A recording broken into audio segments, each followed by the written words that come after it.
My husband said, "I sold your little cabin for $60,000. His family cheered, calling it a smart move. He looked at me and said, "The money for this dinner? It's from the cabin sale. At least one meal is covered." I just stayed quiet. Then the buyer's lawyer called, screaming, "Why are the authorities at our office?" Something didn't feel right. The Whitmore family dinner was in full swing when Owen stood up, tapping his fork against Margaret's best crystal. "Before we eat, I have something important to share," he said, his voice carrying the authority he rarely displayed. "You all know about Violet's little cabin, her impractical purchase 3 years ago." My shoulders tensed at his tone. "Well, I've finally done something about it. I sold it for $60,000 last month while she was overseas." The words hung in the air as he pointed to the elaborate spread on the table. "The money for this dinner? It's from the cabin sale. At least one meal is covered." His family laughed and applauded, but I stayed silent, my phone already vibrating with a call that would change everything. "Why are the authorities at our office?" the buyer's lawyer would scream moments later, his panic confirming what I already suspected. "Before we continue, I want to thank you for being here. If you believe that every woman's achievements deserve recognition, not dismissal, please consider subscribing. It's free and helps these important stories reach others. Now let's see what happened next. But let me explain how I ended up at this table, surrounded by people who had made dismissing me into an art form. 6 years of marriage to Owen Whitmore had taught me the precise boundaries of my invisibility. That morning, like every morning, I had risen at dawn to prepare his coffee, 2 sugars, no cream, while he scrolled through his phone at our kitchen table. My greeting went unacknowledged as usual. The breakfast I prepared was consumed in silence, punctuated only by the sound of his chewing and the occasional notification ping from his fantasy football group.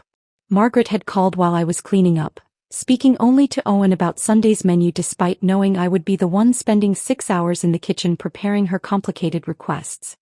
"Make sure Violet knows about the roast," she had said, as if I were hired help rather than her daughter-in-law. "And tell her not to oversalt the potatoes like last time." The potatoes had been perfectly seasoned, but in the Whitmore family my efforts were always somehow lacking. The pattern had been established early in our marriage. When I received my promotion at the consulting firm, a 30% raise and a corner office that I had earned through 18 months of 70-hour weeks, Owen's response was a distracted mumble about how it was about time I contributed meaningfully to our finances. The next evening, his brother Mason had scratched off a $50 lottery winner at that same dinner table, and the family erupted in celebration. Margaret insisted on taking photos while Richard proposed a toast to Mason's good fortune and financial acumen.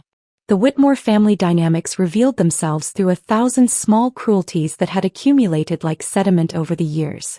Margaret consistently forgot to set a place for me at holiday dinners until Owen noticed and mentioned it. Richard discussed finances with Owen while I sat right there, invisible as furniture, even though my salary had exceeded Owen's for the past 2 years. Mason borrowed money he never repaid, always joking that I probably tracked every penny in a spreadsheet, which I did, though not for the reasons he assumed.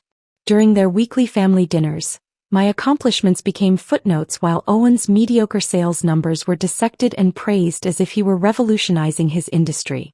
The month I landed a $1 million contract for my firm, the dinner conversation focused entirely on Owen closing a deal worth less than my monthly commission. When I mentioned my achievement, Margaret had said, "That's nice, dear," before immediately asking Owen about his prospects for the next quarter. These patterns had driven me to create my own small rebellion. 3 years ago, I had opened a savings account that Owen knew nothing about. Every freelance project I took on, every lunch I skipped, every coffee I didn't buy went into that account. I watched the balance grow slowly, each deposit a small act of defiance against their assumption that everything I earned belonged to Owen by default. The cabin had been my first major purchase from that account. 2 acres of pine forest 40 miles from our suburban life, with a creaky deck overlooking a small pond. When Owen discovered it through a credit report he pulled for a car loan application, his rage had filled our house for weeks. Margaret and Richard had arrived within hours of his call, ready to lecture me about marriage being about transparency and trust. What kind of wife keeps secrets? Margaret had demanded, while Richard questioned my mental stability. But the cabin had become my sanctuary. Every Friday afternoon I drove north with my coffee and notebooks, spending weekends in peaceful silence.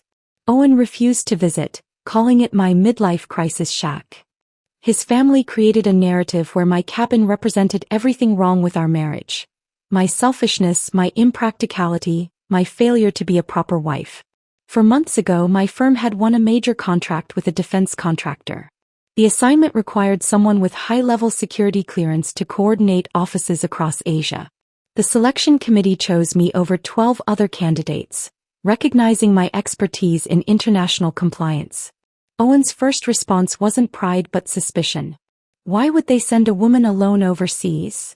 He had asked, while Margaret suggested I was abandoning my marital duties.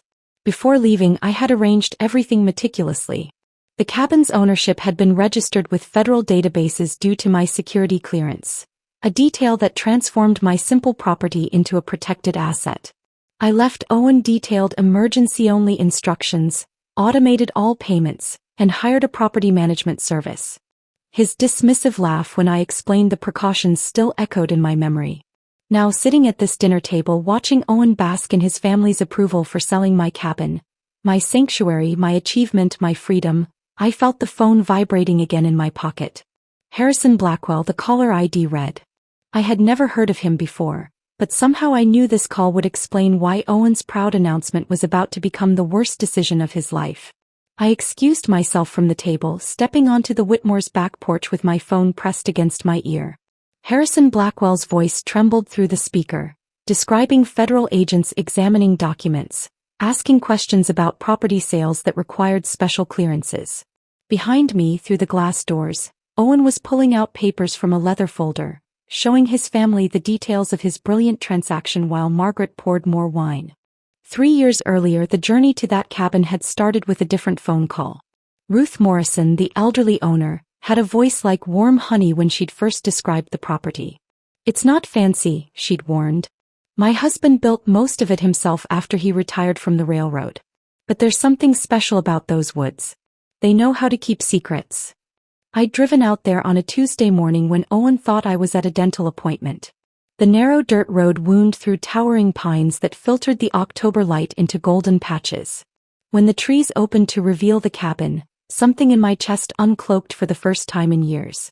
2 stories of weathered cedar siding, a metal roof gone green with age, and that deck, slightly tilted but solid, overlooking a pond so still it looked like polished glass. Ruth had been waiting on the front steps, her white hair pinned back, wearing a flannel shirt that probably belonged to her late husband. She walked me through each room, running her weathered hands along door frames and windowsills like she was saying goodbye to old friends. In the main bedroom, she stopped at a window that faced east. Harold used to say the sunrise through these pines was better than church, she said softly. I think he was right.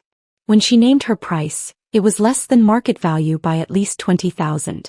I don't need the money, she explained, studying my face with eyes that seemed to see everything. I need to know it's going to someone who needs this place the way Harold and I did. Someone who understands that sometimes 4 walls and silence are the only medicine that works.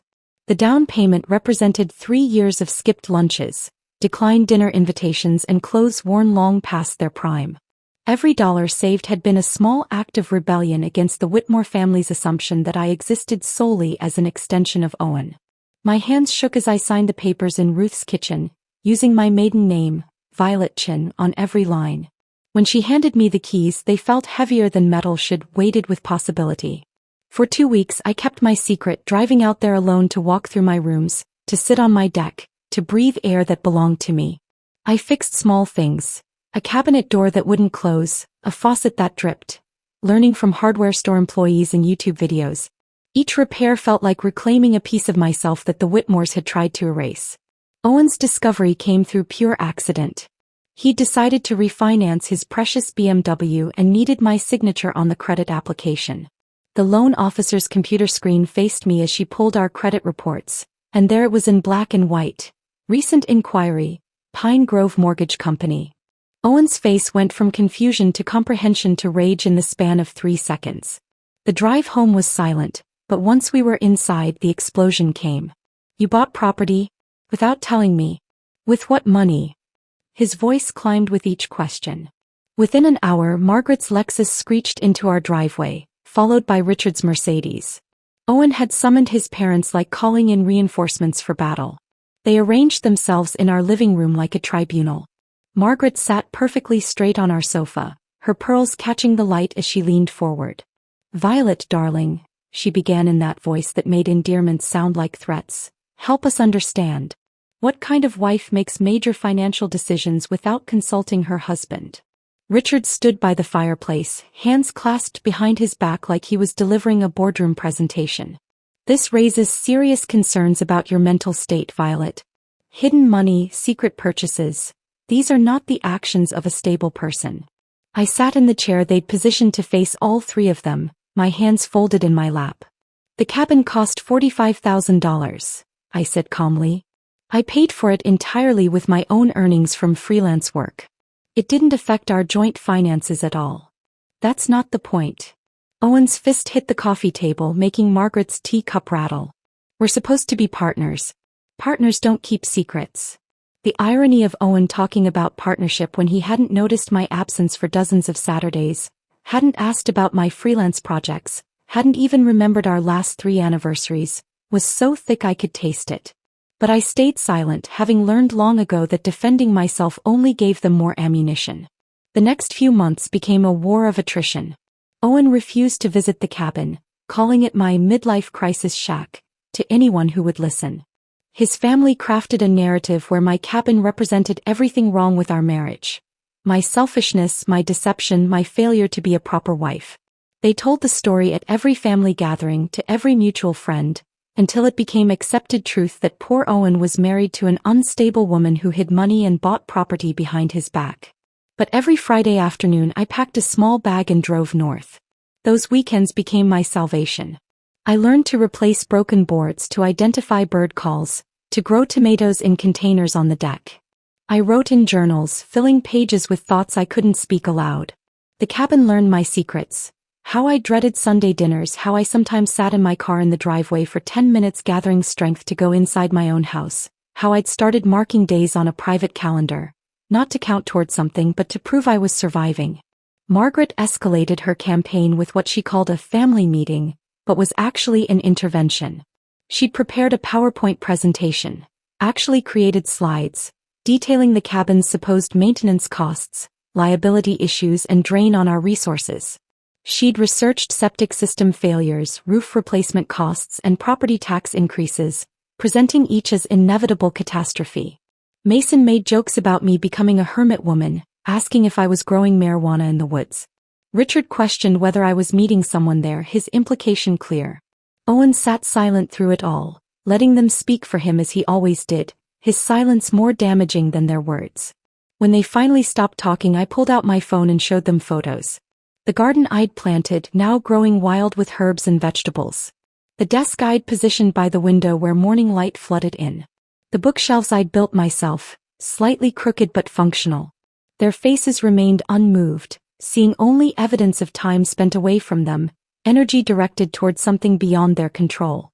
They stared at my photos for exactly 3 seconds before Margaret closed my phone and handed it back to me with the same expression she wore when returning spoiled food at a restaurant. "Well," she said, adjusting her pearls, "I suppose everyone needs their hobbies."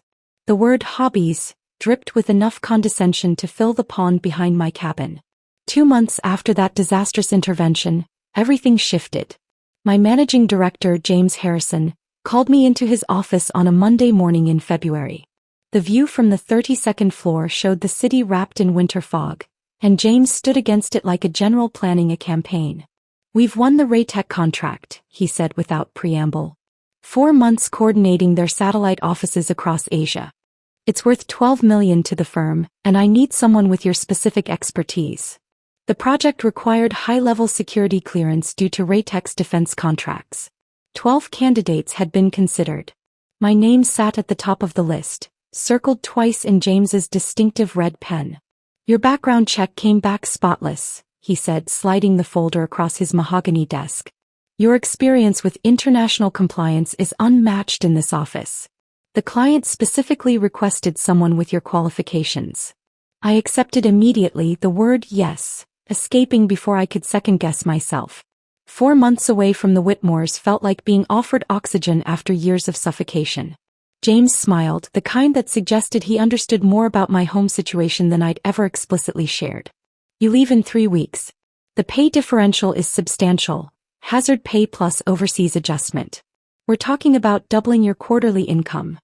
That evening I told Owen over dinner, watching his fork pause midway to his mouth. 4 months. His voice carried not concern but calculation. Why would they send you? Why not Harrison or Kumar? They have more seniority. Because I have the security clearance and the expertise, I replied, keeping my voice neutral despite the familiar sting of his doubt. A woman alone in Asia for 4 months, he muttered, returning to his plate. Seems unnecessary. Can't you do it remotely? Within an hour, Margaret had called, having received Owen's distress signal. Violet, dear, her voice crackled through the speaker, I've just heard about this overseas assignment. Don't you think it's rather selfish? Leaving your husband for months? Marriage requires sacrifice, and it seems you're only interested in your career. The security briefing 3 days later revealed complications I hadn't anticipated. Agent Patricia Yamamoto from the Defense Security Service explained that all personal assets had to be registered in federal databases. Your cabin in Pine Grove, she said, reading from her tablet, will be flagged as belonging to a cleared contractor working on sensitive projects. This provides additional protection against foreign interference or suspicious activity. My simple cabin had just become a federally monitored asset. The irony wasn't lost on me. The property Owen and his family dismissed as worthless was now under government protection. I spent the next 3 days arranging meticulous coverage for my absence. The property management company I hired came highly recommended, their contracts typically serving deployed military families. Every utility payment was automated, double-backed with the management company as secondary payers. I installed security cameras that uploaded directly to cloud storage accessible from anywhere in the world. The emergency folder I prepared for Owen contained 15 pages of detailed instructions. Emergency contacts, utility companies, maintenance schedules, and explicit warnings about the cabin's federal status. I highlighted emergency access only in yellow marker, underlining it 3 times. Owen flipped through it with barely concealed amusement. It's just a shack in the woods, Violet, not Fort Knox, he laughed, tossing the folder onto the kitchen counter where it would remain untouched for the next 4 months. Singapore's humidity hit me like a wall when I stepped off the plane, but the sensation of freedom was stronger than any physical discomfort. My hotel room overlooked Marina Bay, the city's lights reflecting off water like scattered diamonds. That first night I stood on the balcony and felt my shoulders drop from their permanent position near my ears. 4 months of not being dismissed, ignored, or belittled stretched ahead like a promise. The work was intensive but exhilarating. I uncovered a web of compliance issues that had cost Raytech millions in potential fines. My daily reports to James were met with praise that felt foreign after years of Owen's indifference. The client was impressed enough to request an extension, which I politely declined. 4 months was my limit. My weekly video calls with Owen became a study in declining interest. Initially, he managed 10 minutes of conversation, asking perfunctory questions about my work while his attention drifted to whatever was on his computer screen. By week 3, he was attending Margaret's dinners during our scheduled calls, the family chatter drowning out any attempt at meaningful conversation. Your absence is barely noticed, Margaret said once, loud enough to be heard through Owen's phone, followed by laughter I recognized as Mason's. Margaret's emails arrived like clockwork every Sunday evening. She'd forward articles about career women who lost their families, or historical accounts of wives who'd abandoned their duties for personal ambition. Each message signed with "Concerned for your marriage, Margaret," as if her concern had ever extended beyond control. The family group chat, which I'd been part of for 6 years, suddenly showed an error message one morning. You are no longer a participant in this conversation. No explanation, no warning.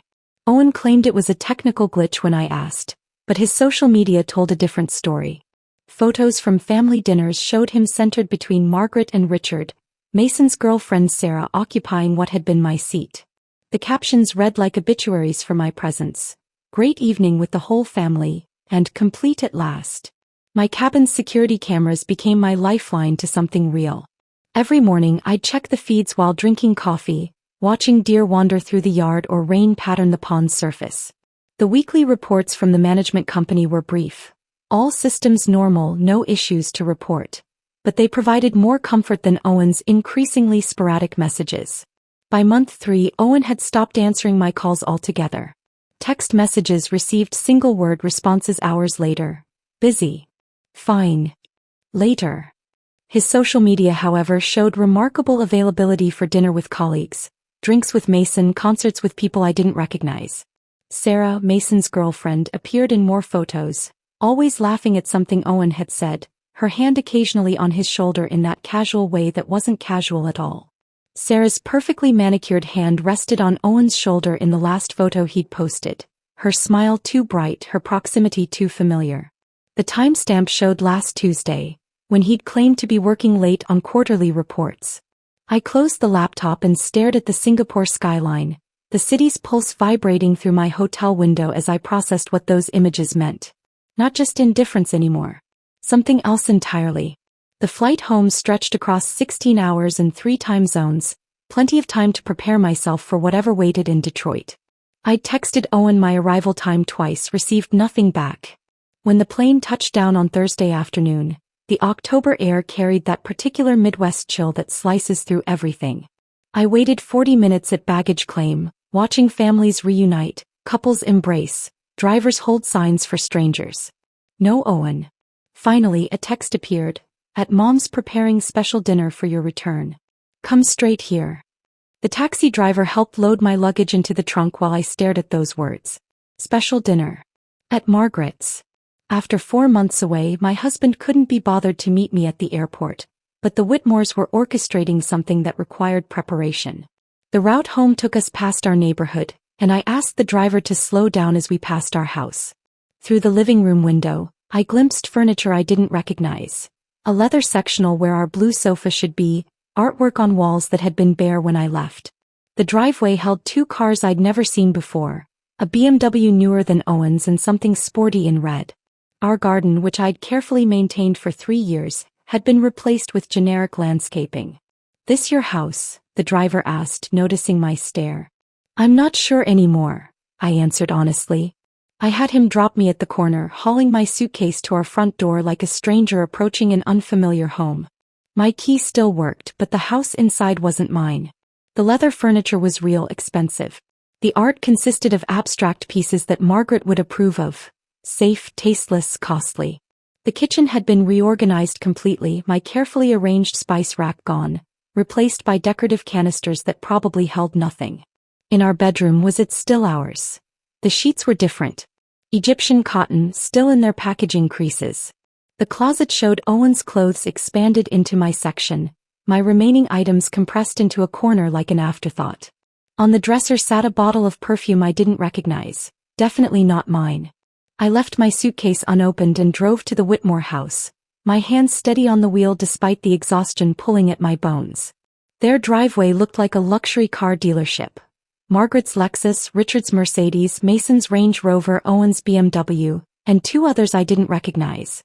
The house glowed with warm light, shadows moving behind curtains like a stage play in progress. The front door was unlocked. I could hear voices from the dining room, laughter that carried the particular pitch of celebration. Margaret's voice rose above the others. He handled it brilliantly. Absolutely brilliantly. I stood in the hallway listening to my absence being celebrated before stepping into view. The scene was orchestrated like a magazine spread. Margaret's heirloom crystal, the set she only used for Christmas and engagement announcements, sparkled under the chandelier. Decanters of wine that cost more than my weekly groceries stood open, breathing. Everyone had dressed for an occasion. Margaret in pearls and silk, Richard in his golf club blazer, Mason in what looked like a new suit.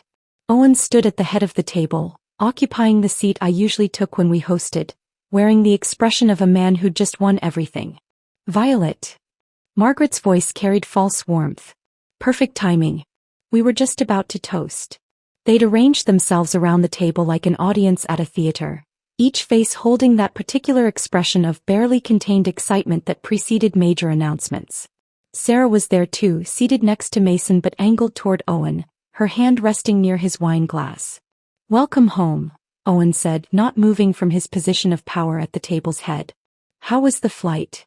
Before I could answer, he raised his glass, commanding attention with an authority I'd never seen him display. Actually, before we eat, I have something important to share. He paused, savoring the moment. You all know about Violet's little cabin, her impractical purchase 3 years ago. My shoulders tensed at his tone, the dismissive way he said little cabin, like it was a child's plaything. Well, I've finally done something about it. I sold it for $60,000 last month while she was overseas. The words hung in the air like a physical presence. The room erupted in applause. Richard's golf clap, Margaret's delighted gasp, Mason's whistle of appreciation. Sarah clapped too, her eyes never leaving Owen's face. Owen pointed to the elaborate spread on the table. Dishes I recognized as catered from the expensive French restaurant downtown. The money for this dinner? It's from the cabin sale. At least one meal is covered. His family laughed at this joke, this casual revelation that he'd stolen my sanctuary and used the money for their entertainment. I remained perfectly still, my silence complete, while my phone began vibrating in my pocket. Owen pulled out a leather folder, the kind expensive lawyers use, spreading documents across Margaret's pristine tablecloth. The best part is how I handled everything myself, he boasted, running his finger along the pages. Researched comparables, managed 3 competing bids, saved thousands in agent fees. Brilliant, Richard murmured, leaning forward to examine the papers. Absolutely brilliant business instinct. How did you handle the signature issue? Mason asked, his question carrying genuine curiosity rather than concern. Owen's smile widened. Spent 3 days practicing. Got it perfect. See. He pointed to various signature lines, each showing my name in handwriting that was close to mine but not quite right. The V in Violet tilted wrong, the final T too sharp. Margaret examined the documents with approval. Resourcefulness, she declared. That's what I call resourcefulness. My phone buzzed again. Harrison Blackwell, attorney at law. I didn't recognize the name, but something in my gut told me this call would change everything happening in this room. I stepped away from the table, pressing the phone to my ear as I moved toward the French doors that led to Margaret's pristine back porch. The caller ID showed Harrison Blackwell, attorney at law, a name that meant nothing to me but somehow felt significant in this moment. Mrs. Whitmore? The man's voice cracked with an edge of panic that immediately set my nerves on alert. This is Harrison Blackwell. I represented the buyers in your cabin purchase. I mean the sale your husband arranged. Through the glass doors I watched Owen refill wine glasses, his mouth moving animatedly as he continued his performance for his captivated audience. Margaret touched his arm affectionately, the proud mother admiring her clever son. Sarah laughed at something Mason said, but her eyes tracked Owen's movements with an interest that went beyond casual observation. What can I help you with, Mr. Blackwell? I kept my voice steady, professional, though my pulse had begun to quicken. Why are federal authorities at our office? The words came out in a rush, his composure completely shattered. They're examining documents, asking about restricted property sales, talking about fraudulent transfers. They've seized our files. What kind of property did your husband sell us? Federal authorities. The words landed with the weight of vindication I hadn't expected. I moved further onto the porch, the October evening air sharp against my travel-worn skin. Mr. Blackwell, I've been overseas for 4 months. This is the first I'm hearing about any sale. Perhaps you should explain exactly what transaction you're referring to. The Pine Grove cabin. His breathing was audible through the phone. Your husband provided all the documentation, handled everything himself. We closed the deal 6 weeks ago. $60,000 transferred to your joint account. But now there are agents here talking about federal property registrations and security clearances. They're using words like fraud and forgery. 6 weeks ago, while I was in Singapore, meticulously documenting compliance violations that would save Raytech millions, Owen had been forging my signature on federal documents. The irony was almost beautiful in its perfection. Mr. Blackwell, I said carefully, I need to review some documents and make some calls. I'll contact you within the hour. I ended the call and stood in Margaret's meticulously maintained garden, surrounded by roses she paid someone else to tend, processing what I'd just learned. My phone showed 3 missed calls from a blocked number while I'd been speaking to Blackwell. As I scrolled through them, A text appeared from a number I recognized immediately. Special Agent Catherine Reeves. We'd met during my security clearance renewal 6 months ago. A thorough woman with sharp eyes who'd asked probing questions about every aspect of my life. Her message was brief. Mrs. Whitmore. Aware of situation regarding your Pine Grove property. Maintain normal behavior. Attend family dinner as planned. Keep subjects unaware. Team mobilizing. The text had arrived 2 hours ago while my plane was descending into Detroit. Agent Reeves had known about the fraudulent sale before I'd even landed. The federal databases that tracked my cabin as a secured asset had flagged the unauthorized transfer, triggering an investigation that was now converging on this dinner party where Owen celebrated his criminal genius. I thought about the security briefing I'd attended before leaving for Singapore, Agent Yamamoto's careful explanation of how property owned by cleared contractors became part of a larger protective framework. The cabin wasn't just mine. It was tagged in federal systems as an asset that couldn't be transferred without multiple authorizations. Owen's forgery hadn't just stolen my property. He'd triggered alerts in databases he didn't know existed. Through the window, I watched him stand again, holding court at the head of the table. His hands moved expressively as he appeared to be explaining something, probably the detailed story of how he'd been so clever, so resourceful. Margaret's face glowed with maternal pride. Richard nodded approvingly at whatever business wisdom his son was sharing. They looked like a Renaissance painting of familial satisfaction, completely unaware that their golden boy had just confessed to federal crimes. I returned to the dining room, sliding my phone into my pocket where it vibrated with another message I didn't check. Owen paused mid-sentence as I entered, his eyebrows raising slightly. "Important call?" he asked, though his tone suggested he didn't actually care about the answer. "Just work following up on some documentation," I replied, taking my seat at the far end of the table, the place they'd assigned me like an afterthought. Owen laughed, the sound carrying an edge of condescension I knew too well. "Always working, even fresh off the plane. You should learn to relax, Violet." He turned back to his audience, eager to continue his story. The best part was accessing all the necessary documents. While Violet was gallivanting across Asia, I took the initiative to organize our financial papers. Found everything in her home office. Deed, title, insurance documents. All sitting there in her little safe. The combination she never bothered to change from our anniversary date. "Brilliant," Richard murmured. "Taking control of wasteful assets. That's what a real businessman does." Margaret nodded enthusiastically. "Exactly. Why let money sit idle in some cabin when it could be invested properly? Owen's been looking at some excellent opportunities in Mason's new venture." Mason leaned forward, suddenly interested. "We could definitely use the capital injection. My partner thinks we could triple the investment within 18 months. They were already spending my money, dividing up the proceeds from Owen's theft like pirates sharing treasure. Not one person at this table had asked why I hadn't been consulted about selling my own property. The assumption of Owen's authority was so complete, so unquestioned, that they couldn't conceive of his actions as criminal. "Your signature work was impressive," Mason said to Owen, grinning broadly. "Honestly couldn't tell the difference from the real thing." 3 days of practice," Owen replied proudly. "I used her old journals to study her handwriting. The key is getting the pressure right, the way she curves certain letters." Sarah finally spoke, her voice carrying a sweetness that didn't reach her eyes. "You must be so proud, Violet. Owen really took charge while you were gone." I met her gaze steadily, noting how her hand had moved to rest near Owen's on the table, their fingers almost touching. "Oh yes," I replied. "He certainly took charge of something that wasn't his to take." The words hung in the air for a moment before Owen laughed them off. "Everything in a marriage is ours, darling. That's what partnership means." My phone vibrated again. Another text from Agent Reeves. 15 minutes. I watched the second hand on Margaret's grandfather clock sweep past the 12.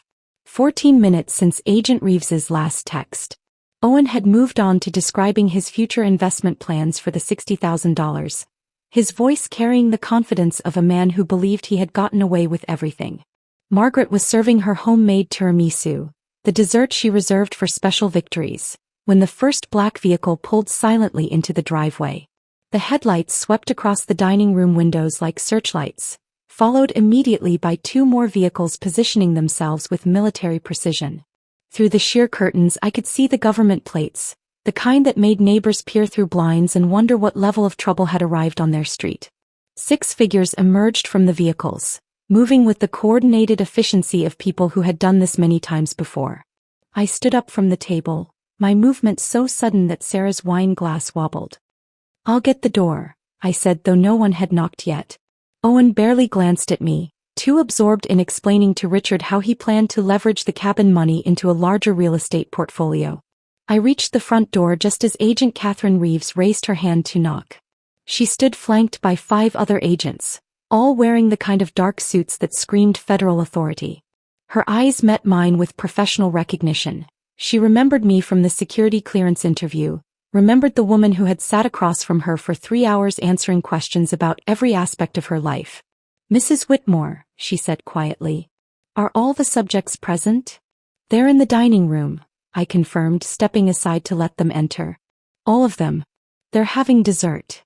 The agents moved through Margaret's hallway with practiced precision, their footsteps deliberate on her polished hardwood floors. Each footfall sounded like a countdown, marking the seconds until Owen's world collapsed. Agent Reeves led the way, her hand resting casually near her badge, ready to present credentials that would turn celebration into catastrophe. The dining room fell silent as 6 federal agents filed in, spreading out to block all exits with movements so smooth they seemed choreographed. Owen's fork hung suspended halfway to his mouth, tiramisu sliding off onto Margaret's heirloom tablecloth. Richard's face drained of color so quickly I thought he might faint. Mason pressed back in his chair as if he could disappear into the wallpaper, while Sarah's eyes darted between the agents and the door, calculating distances she'd never be able to cross. "Owen Whitmore," Agent Reeves announced, her voice carrying the weight of federal authority that made everything else in the room seem suddenly trivial. She held up her badge, the gold shield catching the light from Margaret's chandelier. "You're under arrest for wire fraud, forgery, and conspiracy to commit interstate commerce violations." The words landed like physical blows. Owen's wine glass slipped from his hand, shattering on the floor in a cascade of crystal and merlot that spread across Margaret's Persian rug like blood. "This is insane." He shot to his feet, his chair scraping against the floor. "It was just a property deal. A simple real estate transaction." Agent Reeves moved toward him with unhurried confidence. "Selling federally registered property using forged documents isn't a simple transaction, Mr. Whitmore. It's a federal crime." The handcuffs appeared in her hands with practiced ease, the metal clicking around Owen's wrists with a finality that made Margaret scream. "There's been a mistake." Margaret's voice cracked, her hands fluttering to her pearls as if they could protect her from this reality. "This is a misunderstanding. Owen was just being resourceful. We need to call our lawyer." Richard stood up, trying to summon the authority he commanded in boardrooms, but his voice shook as he spoke. "You can't just come into our home and—" "Sir, please sit down," one of the other agents instructed, his tone making it clear this wasn't a request. Richard sank back into his chair, suddenly looking every one of his 72 years. The agents began their systematic documentation of the scene. One photographed the forged documents still spread across the table, Owen's confession transformed into evidence.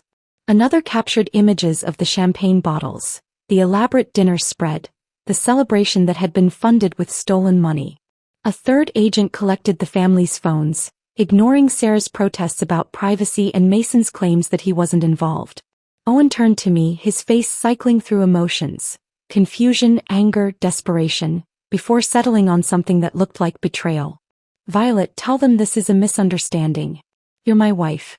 Explain that I had every right to sell that property. Tell them." I met his gaze with the same steady silence I had perfected over 6 years of being dismissed, ignored, and belittled. The silence that had once been my prison now became my power.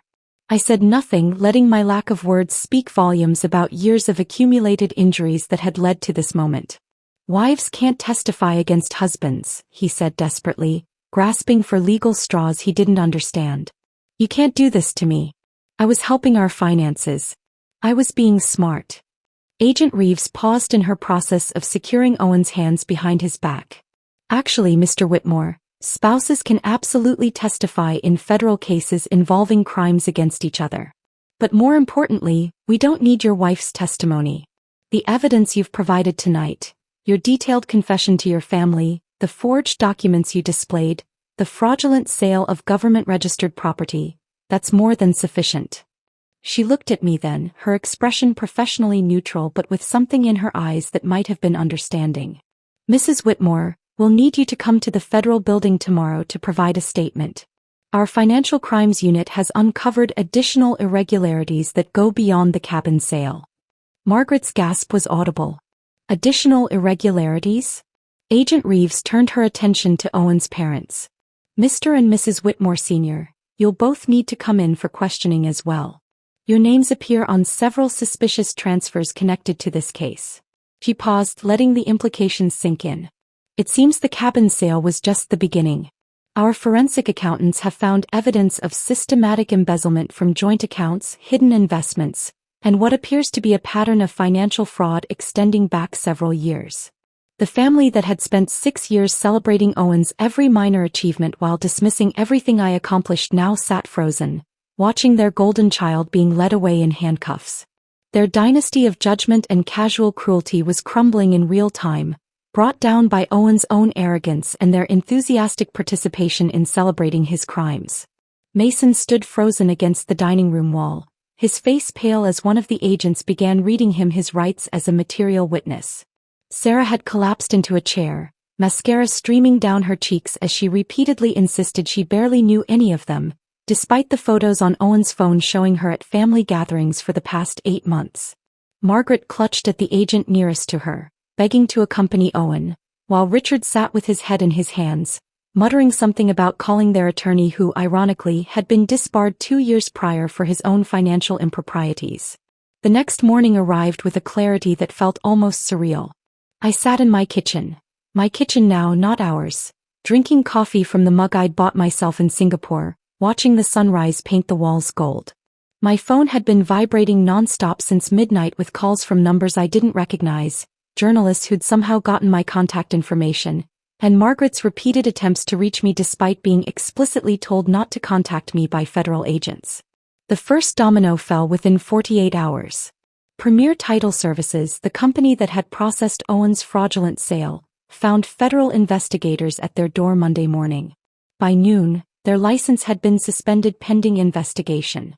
The owner, Bradley Morrison, gave a panicked interview to local news claiming they'd followed standard procedures, but the forged documents Owen had provided were so obviously fraudulent that their failure to verify authorization constituted gross negligence. Morrison's 30-year career in real estate ended in a single morning, his reputation destroyed by Owen's transaction. 3 real estate agents who'd advised Owen on pricing and strategy faced their own reckoning. Jennifer Patterson, who'd provided comparable sales data, lost her license when investigators discovered she'd never verified Owen's ownership of the property. Robert Klein, who'd connected Owen with potential buyers, was found to have ignored multiple red flags in the documentation. Sandra Marsh, who'd celebrated the sale on her professional social media, claiming credit for facilitating another successful transaction, watched her 20-year career evaporate when screenshots of her posts became evidence of professional negligence. Margaret's Facebook posts became particularly damaging. Her proud declaration that "my brilliant son just made the deal of the year," accompanied by photos of the celebration dinner, had been shared 16 times before the arrests. Neighbors who'd always found the Whitmores insufferable gleefully provided screenshots to investigators. Her post from 3 weeks earlier, "so proud of Owen taking charge while his wife gallivants across Asia," became evidence of premeditation. The country club ladies she'd bragged to about Owen's business acumen now crossed the street to avoid her. Harrison Blackwell's law firm imploded spectacularly. The buyers, an innocent couple named David and Jennifer Chin who'd thought they were purchasing a weekend retreat, sued everyone involved. Their lawsuit named Blackwell's firm, the title company, all 3 real estate agents, Owen, and even attempted to include me before their attorney realized I was the victim. Blackwell's partners voted him out within a week, his name scraped from the building's directory before the paint was dry on the federal subpoenas. 6 months of investigation revealed the scope of Owen's deception went far beyond the cabin. Federal forensic accountants discovered he'd been siphoning money from our joint accounts for years, funding failed investments and unauthorized loans to his family. Every transaction told a story of entitlement and theft. The $20,000 to Mason for his revolutionary dropshipping business that never shipped a single item. The $15,000 to Richard for golf club memberships and gambling debts he'd hidden from Margaret. The steady stream of smaller amounts, $500 here, $1,000 there, that funded Owen's lunches with Sarah, their weekend trips I'd never known about, gifts for a relationship that had apparently been developing while I worked overseas. Judge Patricia Thornton presided over Owen's sentencing with the weariness of someone who'd seen too many entitled men believe the rules didn't apply to them. The federal courthouse in downtown Detroit had the kind of imposing architecture designed to remind defendants of the government's power. Owen sat at the defense table in a suit that no longer fit properly. 6 months in federal detention had stripped away his casual arrogance along with 15 pounds. Your Honor, Owen began his allocution, his voice lacking the confidence that had once commanded boardrooms and family dinners. I meant no harm. I was simply trying to maximize underutilized assets. In marriage, property is shared. I believed I had every right to make financial decisions for our family's benefit. Judge Thornton removed her glasses, cleaning them slowly before responding. Mr. Whitmore, you've just confessed to premeditation and systematic planning. You didn't make a financial decision. You committed wire fraud, forgery, and conspiracy. Your detailed explanation of researching prices, practicing signatures, and avoiding legal fees doesn't minimize your culpability. It confirms it. The sentence came down like a sledgehammer. 4 years in federal prison, no possibility of early release, plus $285,000 in restitution. The man who'd committed federal crimes to avoid $1,000 in legal fees now owed more than he'd earn in a decade. The courtroom erupted in whispers as the number sank in. Owen's attorney, a public defender since no private lawyer would take his case, slumped in his chair. Margaret and Richard faced their own legal consequences. The investigation revealed they'd received over $50,000 in stolen funds over the years, money they'd spent on cruise vacations and country club fees while knowing their son's income couldn't support such generosity. They stood before a different judge 2 weeks later, their attorney arguing they were merely naive parents who'd trusted their son. The prosecutor's response was devastating. Email evidence showed they'd actively encouraged Owen to take control of family finances while I was overseas. Mason surprised everyone by flipping immediately. Faced with potential conspiracy charges, he provided prosecutors with detailed testimony about family discussions regarding my cabin, Owen's planning sessions, and their parents' knowledge of the scheme. In exchange for probation and community service, he became the star witness against his own family. His testimony revealed years of casual discussions about my wasteful spending on the cabin, strategies to access my accounts, and Margaret's suggestion that Owen handle things while I was abroad. Mason's testimony had concluded with him looking directly at his parents, his voice steady as he described years of financial manipulation he'd witnessed but never questioned until federal agents showed him the evidence. They knew, he said simply. We all knew Violet's money was being taken. We just called it family finances. The courtroom had gone silent at that admission, even the court reporter pausing before continuing her transcription. 3 weeks after the final sentencing, I returned to my cabin for the first time since Owen's arrest. The property management company had maintained it perfectly during the chaos, but now federal restitution funds had transformed it into something beyond my original vision. The narrow dirt road had been properly graded and graveled. New security cameras, discreet but comprehensive, monitored every approach. The front door bore a new deadbolt system that required both a key and a code, installed by the same company that secured federal facilities. Inside, the transformation continued. The kitchen I'd planned to renovate someday had been completely rebuilt. New appliances, granite countertops, cabinets that closed smoothly instead of requiring the specific angle I'd memorized. The windows throughout had been replaced with triple-pane glass that turned the pine grove outside into a living painting, every needle sharp against the sky. The creaky deck had been reinforced and extended, now wrapping around 2 sides of the cabin with built-in benches that faced the pond. Agent Catherine Reeves arrived on a Tuesday morning, pulling up in her personal vehicle rather than the government sedan. She carried 2 cups of coffee from the shop in town, remembering my preference for oat milk without my having mentioned it. We sat on the new deck, the October air crisp but not cold, watching mist rise from the pond. The investigation has expanded, she said, her professional tone softened by something that might have been admiration. Your case broke open something bigger. Owen had been running similar schemes with 3 other families, targeting women whose assets he could access through his position at the bank. She explained how my cabin's federal protection had been the tripwire that exposed everything. Without that classification, Owen might have continued indefinitely, stealing from women who trusted their finances to institutions where he held influence. The FBI had recovered nearly $500,000 in stolen funds, though much had already been spent on the Whitmore family's lifestyle. The divorce proceedings took place entirely through lawyers. Michigan law showed no mercy to imprisoned spouses who'd committed financial crimes against their partners. The judge, an older woman named Carolyn Foster, had reviewed the evidence with visible disgust. Mrs. Chin, she said, using my maiden name which I'd legally reclaimed, the court awards you all marital assets without exception. Everything came to me. The house in the suburbs with its expensive furniture I didn't want, the joint savings Owen hadn't managed to steal, the investment accounts he'd hidden poorly, even Margaret's heirloom crystal that she'd specifically designated for Owen in her will. The crystal was particularly satisfying. 12 place settings of Waterford that had been in her family for generations, now sitting in boxes in my basement, waiting for donation to charity. Owen's letters began arriving 6 weeks into his sentence. The first was angry, accusing me of orchestrating everything, of knowing about the federal protection and setting him up. The second came a month later, shifting to self-pity, lamenting his circumstances and the unfairness of his situation. By the third letter, hints of understanding crept in, not remorse exactly but recognition that his clever plan hadn't been clever at all. I found out about the federal property classifications, he wrote in what would be his final letter. They explained it during legal education class here. I should have asked questions. I should have asked you. He never apologized, never acknowledged the years of theft before the cabin, never mentioned the pain of being invisible in my own marriage. He simply stopped writing, perhaps finally understanding that his words, like his presence, were no longer welcome in my life. The local newspaper ran the story for weeks. Suburban scandal. Wife's cabin exposes years of financial fraud, became the most read article in the paper's digital history. Reporters called constantly, offering payment for exclusive interviews, promising to tell my side of the story.